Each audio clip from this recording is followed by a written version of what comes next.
Welcome to Nightfall Tales. Take a slow, gentle breath in and softly let it go. Settle into your bed or favorite chair.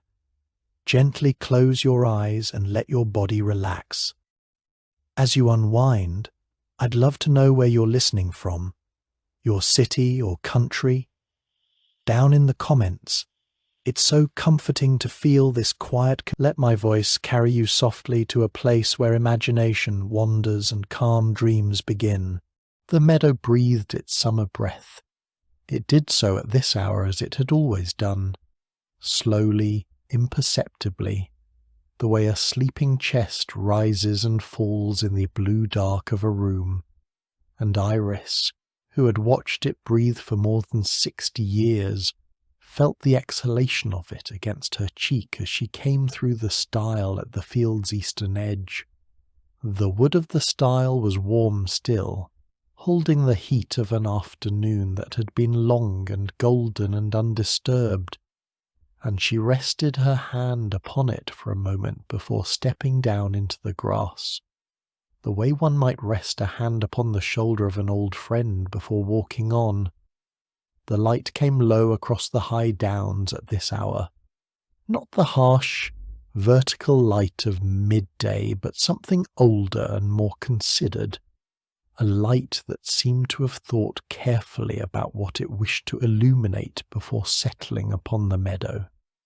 It came in long, slanted bars through the hedgerow to the west, finding the tops of the grasses and turning them, each individual blade to a pale and trembling gold.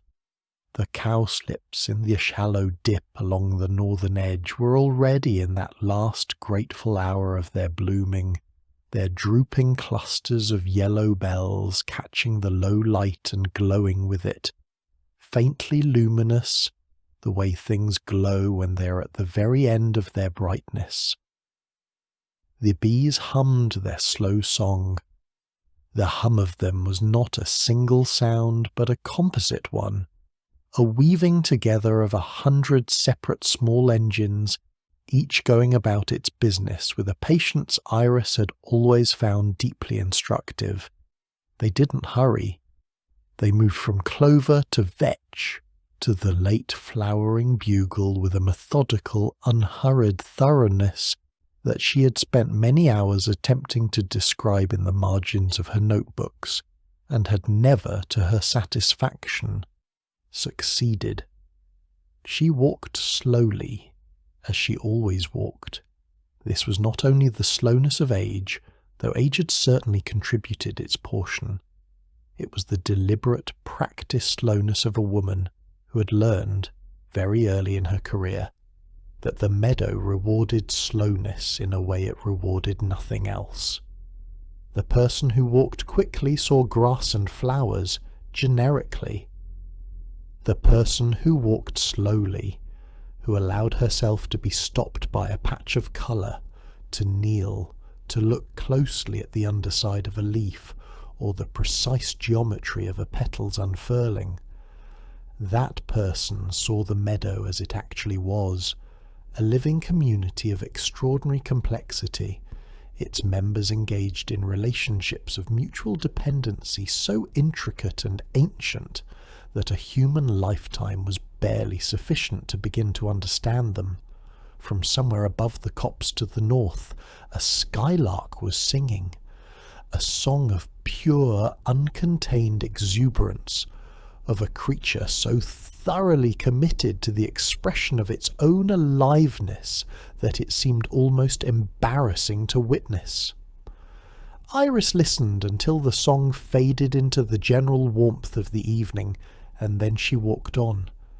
The flat stone lay at the oak tree's base as it always lay, a piece of sarsen, roughly the size and shape of a large book, resting in the angle between two of the oak's most prominent surface roots. She used it herself, sometimes, as a seat.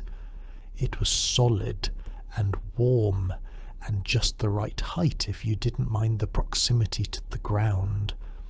She had been making her way toward it by habit, passing through the meadow's familiar routine, noting the red clover at the height of its flowering. The meadowsweet building toward its summer glory along the drainage channel, the evidence that deer had passed through the northern end. When the glint of glass stopped her, she almost walked past it. Her attention had been directed upward toward the oak's lower branches, where the galls of the oak gall wasp were already forming on several of the leaf petioles. Small, round, perfectly spherical, each one a tiny dwelling place built by a tree around the chemical persuasion of a single small egg.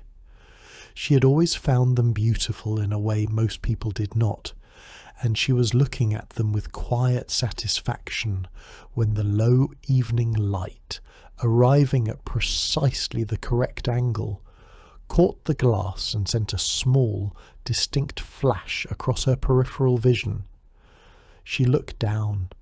The jar was perhaps 4 inches tall and 2 inches in diameter, a small preserving jar with a metal lid sealed further with pale cream wax, applied neatly around the join, the work of someone who knew what they were doing. Inside, clearly visible through the clear glass, was a single pressed flower, mounted on a small rectangle of cream-coloured card, pressed flat, its petals spread in full display. She crouched, slowly, because her knees registered their opinion of crouching these days with considerable firmness, and picked up the jar. The glass was warm from the afternoon sun. She turned it to look at the flower from several angles. The petals were a colour she could not immediately name. Not quite blue, not quite violet, not quite lavender, but something in the range of these colours. Darker at the centre, a deeper concentration of pigment around the junction of petal and receptacle. 5 petals, radially symmetrical, alternate leaves on the stem, simple and lanceolate with a slightly serrated margin. She did not know it. This was so unusual, so far outside her ordinary experience of her own meadow, her own county, her own decades of accumulated botanical knowledge, that she remained crouching for a moment, simply absorbing the fact of it. She knew every plant that grew in this meadow. The community would have absorbed a newcomer, and she would have noticed it, because she always noticed. This flower had been brought from somewhere else. She became aware, then, of the ribbon, faded, once perhaps blue or green, now a soft and indeterminate grey. Tied to it was a small square of paper, folded twice. She set the jar down carefully on the stone and unfolded the paper. The handwriting was careful and deliberate, the kind of hand produced by someone who had been taught to write properly, and who still, when the occasion seemed to warrant it, wrote as they had been taught. There were only 5 words, placed with care at the centre of the small square, for the one who knows every name. She sat beneath the oak. The evening light came through the canopy in the way it always came at this hour, fractured, moving with the leaves, laying patterns of gold and shadow across the grass that shifted and reformed constantly. The bees hummed their slow song from somewhere in the clover beyond the tree's shade. From the willows by the river came the occasional liquid note of a blackbird beginning its evening performance, the one who knows every name. She turned this over in her mind the way she turned unfamiliar specimens in her hands, slowly, examining from different angles, looking for the detail that would unlock recognition. Someone had been here, at some point in the day, perhaps this morning, perhaps yesterday, and had set down this jar with deliberate care. Someone had gone to the trouble of finding a flower she would not recognize, pressing it, sealing it, writing a note, This was not a casual gesture. It had the quality of something that had been thought about. She had students, or people who had once been students, spread across 30 years of teaching. She had taken groups into this meadow regularly. It was only 8 miles from the campus, and some of those students had become botanists themselves. She thought also of the children from the village school, who came in May every year, and whom she walked through the meadow slowly, showing them not named things, but things. The gall on the oak leaf, the eggs of the meadow grasshopper, the way the lower petals of the bird's foot trefoil were streaked with red. Not decoration, but information. A landing strip. A message directed at bees, whose eyes read those streaks as a signal, as unmistakable as a lit sign. The children's faces, when they understood that the flower was talking and the bee was reading, were one of the things she thought of as sufficient payment for a great deal of expenditure of time and energy. She had always disliked the sentimental language of flowers, the Victorian convention by which a rose meant love and a pansy meant remembrance. A dahlia did not mean elegance. A dahlia meant a community of pollinators and a particular set of soil conditions, and a genus carried from Mexico to Europe by people who had found beauty in it and wanted to keep it. The meaning was in the biology. The meaning was always in the biology. And yet... She looked at the small jar in her hands. Someone had understood, without being told, which was the part that moved her, that the gift for the one who knows every name was precisely this, a name she did not yet know, not a confirmation of what she already possessed, but an extension of it, an invitation. This was the gesture of someone who knew how her mind worked, who understood that the flower's mystery was more valuable to her than a known name would have been, that the act of not yet knowing and reaching toward was the very motion her life had been composed of. She did not try to think of who. This was a decision she reached without much deliberation, simply found herself making it, the way you find yourself making the right turn in a familiar place without having thought about it. The not knowing of who was part of the gift. The note said for the one who knows every name, and the giver had chosen to be no one, and this seemed to her to be also a kind of understanding, that the gift was not about the giver, it was about the receiver, and the work, and the continuation of the work. The grass whispered in the breeze. She placed the jar gently in her basket beside the meadow crane's bill and the yellow rattle, nestling it so that it lay safely between the stems of the other specimens and would not roll or tip on the walk home. She walked home through the fading light. The sun had sunk behind the western hills without spectacle, quietly, without drama, and the light remaining was the soft, directionless light of dusk, which had its own kind of clarity, a clarity without shadows.